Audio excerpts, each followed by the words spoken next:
Young and the Restless, spoilers, full episodes, Monday full episodes.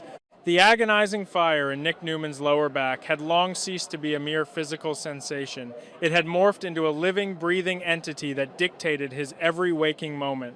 It was a jagged, relentless tearing at his nerve endings, a consequence of trauma that no physical therapy could fully erase. In the dimly lit confines of his Genoa City bedroom, the shadows seemed to close in around him as his trembling fingers fumbled with the small amber plastic bottle. The rattling sound it made was hollow, pathetic, and utterly terrifying. He tipped the bottle against his palm, striking the plastic against his skin with mounting desperation. Nothing fell out. The fentanyl was gone. A cold sweat broke out across Nick's forehead, the icy dampness clinging to his hair. He gripped the edge of his mahogany dresser, his knuckles turning a stark bloodless white as a fresh wave of agony radiated from his spine down through his legs.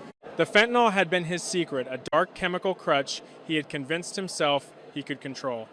It was only supposed to be a temporary measure to get him through the worst of the flare-ups, especially now with the stakes higher than they had ever been. But the temporary fix had tightened its grip into a permanent necessity.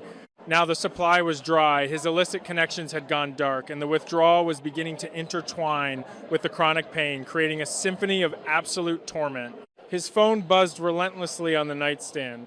The screen illuminated the dark room, displaying Adam's name. They had a mission, a terrifyingly urgent objective that required Nick to be at his sharpest.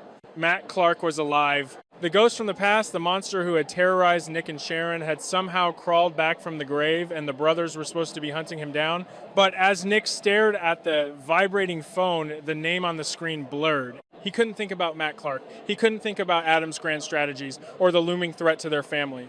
The only thought echoing in the cavernous hollow of his mind was the desperate clawing need for an escape. He needed a distraction so profound, so overwhelming, that it would drown out the screaming of his own nerves.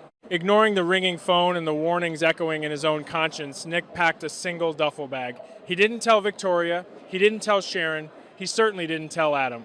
Within hours, he was seated in the leather-clad interior of a Newman Enterprises jet, the engines roaring as they cut through the night sky toward Nevada, Las Vegas. The city of sin, of neon illusions, and of endless, numbing distractions. When Nick stepped off the plane and into the dry electric heat of the desert city, he felt a strange, manic energy course through his veins. The pain was still there, a vicious beast gnawing at his spine, but the sensory overload of Las Vegas offered a different kind of narcotic. He bypassed the opulent hotel check-in and walked straight onto the casino floor of the towering resort. The cacophony of ringing slot machines, the rhythmic shuffling of cards, the low murmur of desperate prayers, and the sharp clinking of chips hit him like a physical wave. It was intoxicating. He found an empty seat at a high-stakes blackjack table. The green felt looked like a sanctuary. As he slid a thick stack of $100 bills across the table to the dealer, exchanging them for heavy clay chips, Nick felt the first genuine rush of relief he had experienced in weeks. It wasn't the chemical warmth of the fentanyl, but this sharp, adrenaline-fueled spike of dopamine. Cards, Nick muttered, his voice raspy, his eyes fixed intensely on the dealer's hands. For the first hour, the gambling worked exactly as he had hoped. It was a brilliant, blinding distraction. When he won a hand, the surge of triumph pushed the physical agony into the background. When he lost, the sting of the defeat replaced the ache in his bones. He was no longer Nick Newman, the man suffering from debilitating chronic pain, the man terrified of withdrawal, the man burdened with hunting down a resurrected psychopath. He was just a player locked in a timeless, painless vacuum where the only thing that mattered was the turn of the next card. But the illusion of control is the most dangerous drug in Las Vegas. As the hours bled into one another, the initial high began to curdle into something frantic and ugly. The chips that had once formed a towering fortress in front of him began to dwindle. The dealer's hands, which had seemed to offer salvation, now dealt nothing but ruin. Nick's movements grew erratic. He doubled his bets, chasing the losses with a reckless, wild desperation. The physical pain, sensing the distraction was fading, returned with a vengeance burning through his muscles and making his hands shake. He needed to win to get the high back to push the pain away again. "Hit me," Nick demanded, tapping the table aggressively. He had 20. The dealer showed a 6. It was a statistically suicidal move. The dealer raised an eyebrow but complied, flipping a 3. Nick busted. A string of curses spilled from Nick's lips as the dealer swept away his last stack of chips. He patted his pockets, his breath coming in shallow, uneven gasps. Empty. His bank accounts were heavily monitored right now due to the corporate maneuvers back in Genoa City, and wiring a massive sum would immediately alert Victor or Victoria. He was out of cash, out of chips, and the agonizing fire in his back was screaming for relief. That was when the shadows of the Vegas underworld noticed the bleeding prey. A man in a sharply tailored charcoal gray suit materialized beside Nick. He didn't look like casino security, nor did he look like a fellow tourist. He had the cold, dead eyes of a shark smelling blood in the water. He introduced himself simply as Vance. Rough run of the cards, Mr. Newman Vance murmured, his voice smooth and devoid of any genuine sympathy. A man of your stature shouldn't have his night ended prematurely just because of a temporary liquidity issue. Nick, his judgment clouded by pain withdrawal and the toxic adrenaline of the casino floor, turned to the man. Who are you? A facilitator, Vance replied, producing a sleek black leather folio from his jacket. My associates and I cater to elite clientele who require immediate, discreet lines of credit. No bank transfers, no corporate oversight. Just a signature, and you can get back to winning. Every rational instinct in Nick's brain screamed at him to walk away. He knew the kind of men who offered undocumented markers in Las Vegas. These were not regulated lenders. They were the dangerous, violent underbelly of the city men who collected debts with broken bones and blood. But as another spasm of pain ripped through his back, causing him to wince and grip the edge of the table, rationality evaporated. The fentanyl was gone. The only painkiller left was the game. How much, Nick asked, his voice trembling. We can start you with $500,000, Vance said, smoothly sliding a gold pen across the felt. Standard underground interest applies. But for a Newman, I'm sure it's pocket change. Nick didn't read the terms. He didn't care about the interest. He snatched the pen and scrawled his signature across the bottom of the marker. Within minutes, a fresh towering stack of chips was placed in front of him. But the relief was fleeting. The cards remained cold. The $500,000 vanished into the dealer's tray with terrifying speed, leaving Nick staring at the empty green, felt the reality of his massive, dangerous debt crashing down upon him. He was in the hole to ruthless loan sharks, and he had absolutely no way to pay them back discreetly. Suddenly, a heavy hand clamped down on Nick's shoulder. The grip was firm, familiar, and radiated a furious tension. Get up, Nick. Nick flinched, spinning around to see Adam standing over him. Adam's jaw was clenched so tight a muscle ticked violently in his cheek. His eyes, usually cool and calculating, were ablaze with a mixture of anger and deep-seated panic. What the hell are you doing here, Adam? Nick spat, trying to shrug off his brother's grip, but his weakened, trembling muscles were no match for Adam's strength. I tracked your jet, Adam hissed, leaning in close so the pit boss wouldn't hear. You went off the grid while we are in the middle of hunting a dead man walking. Matt Clark is out there, Nick. He's plotting God knows what against our family, against Sharon, and I find you here, bleeding money at a blackjack table. Back off, Nick snarled, his pride flaring up, masking the desperate shame churning in his gut. I needed a break. I'm handling it. Handling it, Adam's gaze dropped to the empty space in front of Nick, then darted to the dark corners of the casino where Vance and two massive, heavily tattooed enforcers were watching them with predatory interest. Adam recognized the type immediately. The blood drained from Adam's face. Tell me you didn't take their money, Nick. Tell me you didn't sign a marker with the local talent. Nick looked away, his silence, a deafening confession. Adam swore violently under his breath, dragging Nick away from the table and shoving him into a secluded alcove near the high roller suites. Are you out of your mind? Adam demanded, keeping his voice to a furious whisper. Do you know who those people are? Do you know what they do to people who owe them? I'll pay them back. Nick shot back, leaning against the wall as a fresh wave of withdrawal. Nausea washed over him. He wiped the cold sweat from his upper lip. I just need to win it back. I need to keep playing. Adam stared at his brother, truly seeing him for the first time in weeks. He saw the pallor of Nick's skin, the dark bruised circles under his eyes, the uncontrollable tremor in his hands. It wasn't just the thrill of the gamble. Adam recognized the hollow, desperate look of an addict. You're sick, Nick, Adam said, his voice dropping, the anger replaced by a chilling realization. This isn't just a joyride. What are you on, or rather, what are you coming off of? Nothing, Nick, lied, his voice cracking. It's my back, okay. The pain it's unbearable. And I ran out of my meds. The cards, the game. It's the only thing that makes it stop. Adam ran a hand through his hair, pacing the small alcove like a caged tiger. The irony was suffocating. Las Vegas was the city that had almost destroyed Adam.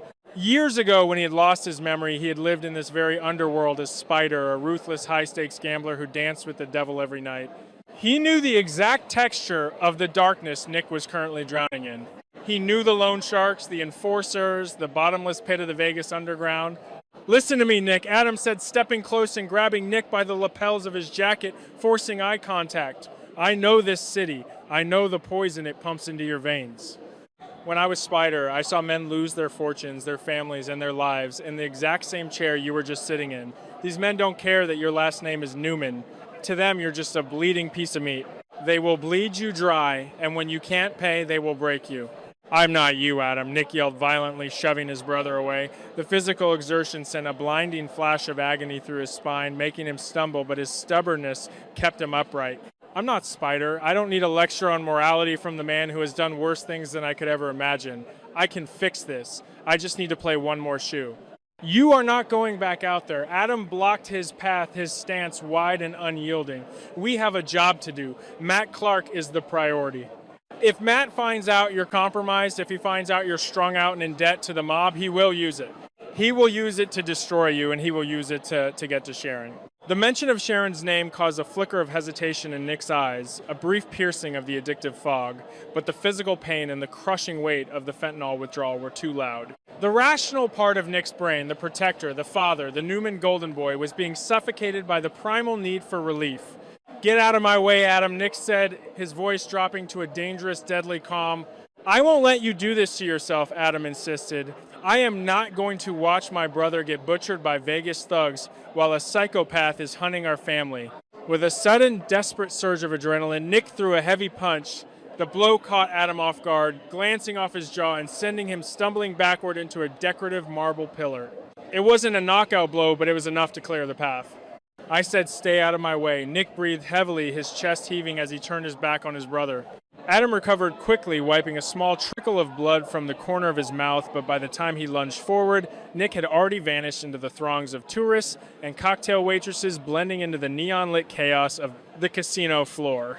Nick moved with a blind, terrifying purpose. He didn't go back to the blackjack table. He headed straight for the private velvet-roped VIP room at the back of the casino, a place where the table limits were non-existent and the shadows were deeper. He found Vance standing near the entrance, sipping a scotch. "I need more," Nick demanded, his voice devoid of any pretense or pride. He was a beggar in a billionaire's suit. Vance smiled, a thin reptilian stretching of his lips. "Of course, Mr. Newman, but given the rapid depletion of your first marker, the collateral requirements for a second line of credit are substantially more severe. We require a signature that guarantees physical assets, real estate, corporate shares." "Whatever," Nick snapped, his hands shaking so badly he could barely hold them still. "Just give me the paper." From across the casino floor, Adam watched in horror through the glass partition of the VIP room. He saw Nick frantically signing a new stack of documents. He saw Vance signal to his enforcers, who subtly moved to position themselves at the exits of the room. The trap had been sprung, and Nick had walked right into the steel jaws. Adam's mind raced, calculating the impossibly grim odds. His brother was trapped in the throes of severe withdrawal, completely compromised, and had just signed away his life to the most dangerous men in Nevada. The mission to find Matt Clark was in absolute ruins. In fact, Adam realized with a sickening drop in his stomach, Matt Clark didn't even need to kill Nick anymore. Nick was doing the job for him. The danger was no longer a distant threat looming in Genoa City. It was here in the flashing lights and ringing bells of Las Vegas. If Adam intervened forcefully now, the enforcers would kill them both. If he left Nick to play, the debt would spiral into the millions, and the underworld would claim Nick's life as payment. And all the while, Matt Clark was out there in the dark, watching, waiting, and laughing as the great Newman brothers tore themselves apart in the desert. Adam pulled out his phone, his thumb hovering over Victor's contact, knowing that making that call would ignite a war that would tear the family apart. But as he watched Nick sit down at the baccarat table surrounded by men who looked eager to break his legs, Adam realized the war had already begun, and they were losing. The air in the Genoa City apartment was thick, practically suffocating as Mariah Copeland paced the length of the hardwood floor. Her boots struck the wood in a relentless, frantic rhythm that matched the chaotic drumming of her own heart. For weeks, the shadows in her mind had been lengthening, twisting her reality into a terrifying labyrinth of anxiety and paranoia. Her mental health, once a fragile glass house she had meticulously maintained, had shattered completely in the wake of her recent emotional breakdowns. The shards were now scattered everywhere, and the local legal system was standing by, ready to force her to walk barefoot across them. The documents resting on the glass coffee table were a stark reminder of her unraveling reality, a looming court date, an aggressive district attorney, and the very real threat of a long-term involuntary commitment to the Fairview psychiatric facility, or worse, a severe penal sentence for the reckless incidents her instability had caused. Mariah wrapped her arms around herself, her fingernails digging into the fabric of her sweater. Her breath came in short, jagged gasps. Every time she closed her eyes, she saw the cold, sterile walls of a padded room. She was entirely unmoored, drowning in a sea of her own fractured psychology, and the legal challenges mounting against her were the heavy iron weights chained to her ankles. Sitting perfectly still on the edge of the velvet sofa, Christine Blair watched Mariah's frantic pacing with a mixture of profound empathy and sharp, calculating legal pragmatism. Christine's briefcase sat open beside her, spilling over with the daunting paperwork that represented Mariah's precarious future. "Mariah, you need to sit down and breathe," Christine said, her voice a soft but firm anchor in the swirling storm of the room. "The district attorney is not playing games with this case. They are looking at your recent behavior not just as a cry for help, but as a public liability. They want to make an example out of you." Mariah stopped, her eyes wide and bloodshot as she looked at her lawyer. "So what? They just lock me away. Throw away the key because my brain decided to turn against me."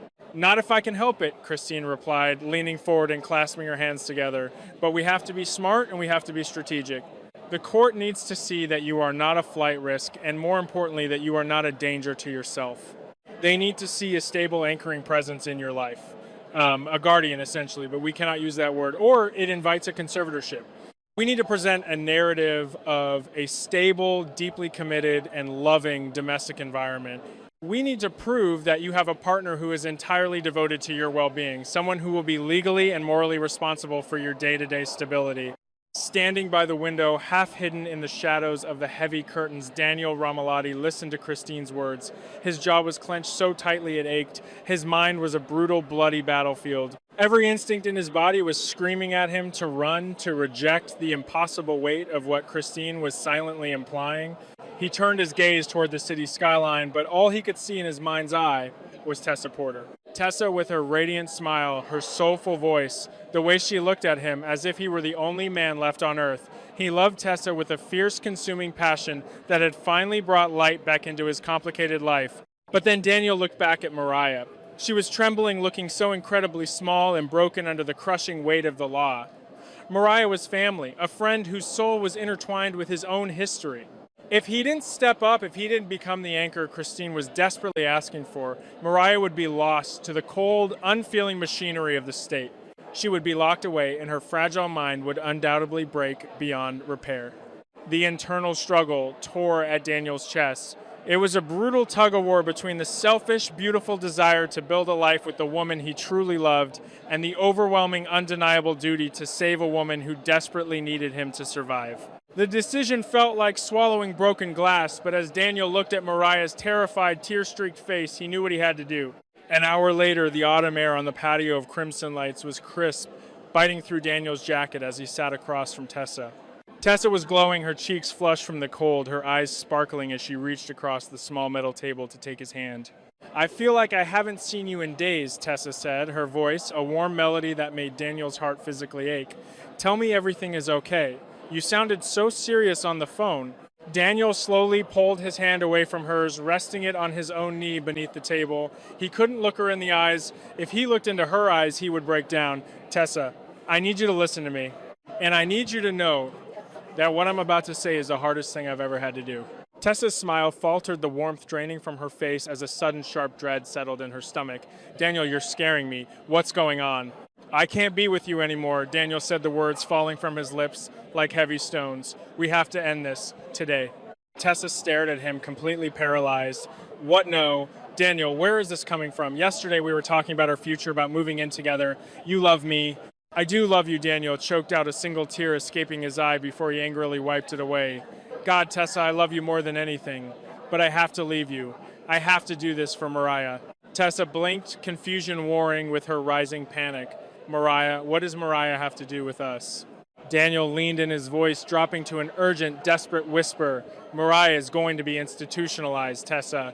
The DA is moving to lock her up in Fairview, maybe worse. Christine said the only way, the absolute only legal loophole to keep her free is if she can prove she is in a stable, committed, long-term relationship with someone who can act as her caretaker, someone the court trusts, someone who can provide an unimpeachable domestic environment. So Tessa pleaded, tears welling in her eyes. You can be her friend. You can testify for her. Why do you have to break up with me? Because the court won't buy it if I'm just a friend. Daniel's voice cracked with the agony of his own explanation. The scrutiny is going to be intense. The DA has investigators. The press is going to be all over this. If they find out I'm with you, they'll know the relationship with Mariah is a sham to avoid sentencing. I have to commit to this entirely. I have to publicly declare my love for her, move in with her, and live that lie every single second of every single day. I can't do that while holding on to you. It's too dangerous for Mariah. This, losing you, it is the greatest sacrifice I will ever make, but it's the only way to save her life. Tessa sat frozen, the color completely drained from her face. She opened her mouth to argue, to scream, to fight for the man she loved, but the absolute devastating finality in Daniel's eyes silenced her. He was falling on his sword, and he was taking their future down with him. Without another word, Daniel stood up his chest, heaving as he looked at her one last time, memorizing the face he was forcing himself to abandon, and walked away into the cold Genoa City afternoon. The following morning, the atmosphere in the press room of the Genoa City Athletic Club was electric. Reporters from GC Buzz, the Genoa City Chronicle, and various local news stations were packed shoulder to shoulder, their cameras raised and ready. The flashing of bulbs created a blinding, chaotic strobe effect as Daniel and Mariah stepped up to the wooden podium. Mariah looked pale, her hands visibly shaking as she gripped the edges of the podium. She wore a simple, elegant dress, her hair pulled back, the very picture of a woman trying to hold on to her dignity amidst a public scandal. Daniel stood right beside her, his arm wrapped securely and protectively around her waist. He looked strong, resolute, and entirely convincing. Daniel leaned toward the cluster of microphones. Thank you all for coming. He began, his voice steady and projecting a calm authority that masked the violent storm of grief raging inside him. I know there has been a lot of speculation recently regarding Mariah's health and the ongoing legal inquiries. I am here today not just as a supporter, but as the man who loves her. A collective gasp rippled through the press corps. The flashbulbs intensified, popping like firecrackers. Mariah and I have been navigating a very private, very deep connection for quite some time. Daniel continued lying with a smooth, heartbreaking perfection. She has faced incredible challenges with her mental health challenges that she is actively and bravely treating. But she is not facing them alone. We are deeply in love and we are committed to building a life together. I am entirely devoted to her stability, her happiness, and her future. We are a team in every sense of the word, and I will stand by her side through whatever comes next. He turned his head and looked at Mariah, offering her a tender, reassuring smile that was perfectly manufactured for the cameras. He leaned in and kissed her forehead, cementing the illusion for the entire city to see. Across town, in the quiet, dimly lit solitude of her recording studio, Tessa Porter sat on the floor, her phone clutched in her trembling hands. The bright screen illuminated her tear-stained face as she watched the live broadcast from GC Buzz. The tiny speaker echoed Daniel's voice into the empty room. Asterisk, the man who loves her. We are deeply in love. Asterisk. Tessa was completely stunned. Even though Daniel had warned her, even though she knew the mechanics of the lie, hearing the words spoken aloud to the world was a physical blow. It felt as though someone had reached into her chest and crushed her heart with their bare hands. She was utterly heartbroken, paralyzed by a grief so profound she couldn't even catch her breath. The man she had planned to marry, the man she loved with every fiber of her being, was publicly claiming another woman. The screen blurred as fresh, hot tears spilled over her eyelashes, falling silently onto the cold floor of the studio. She dropped the phone, letting it clatter against the floorboards, unable to watch another second of the man she loved playing the role of someone else's savior. Back at Mariah's apartment, the heavy wooden door clicked shut, sealing them off from the prying eyes of the press. The instant the lock engaged, the carefully constructed facade dropped. Mariah's knees gave out and she collapsed onto the sofa, burying her face in her hands as a wave of violent, racking sobs overtook her. Daniel stood awkwardly by the door, loosening his tie, the adrenaline of the performance fading to leave him hollow and exhausted.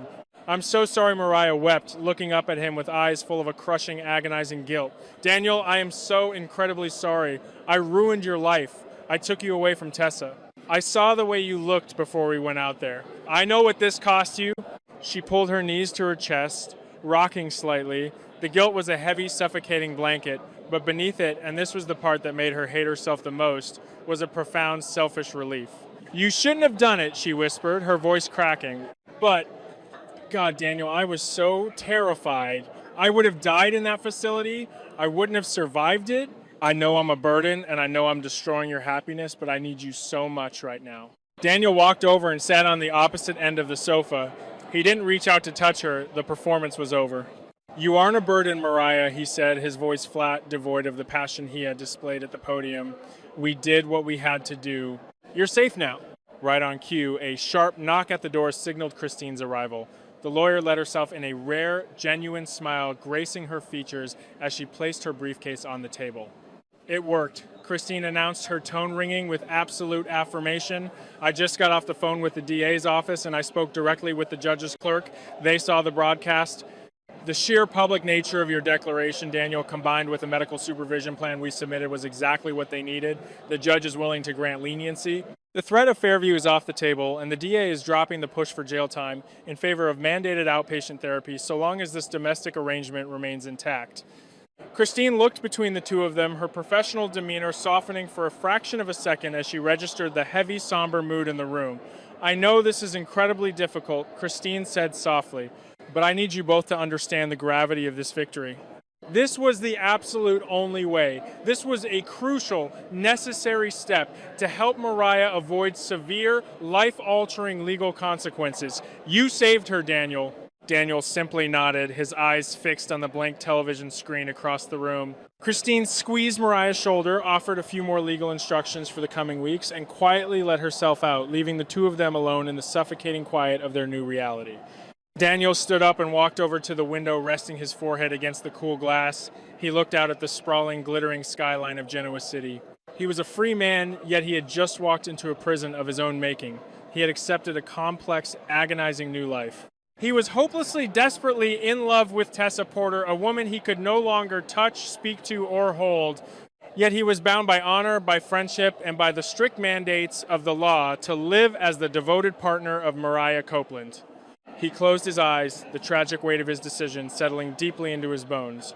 He was torn violently between his true, undeniable feelings and the heavy, inescapable duty of his sacrifice. There was no going back. The die had been cast, the lie had been sold, and now Daniel Ramalotti had no choice but to live it.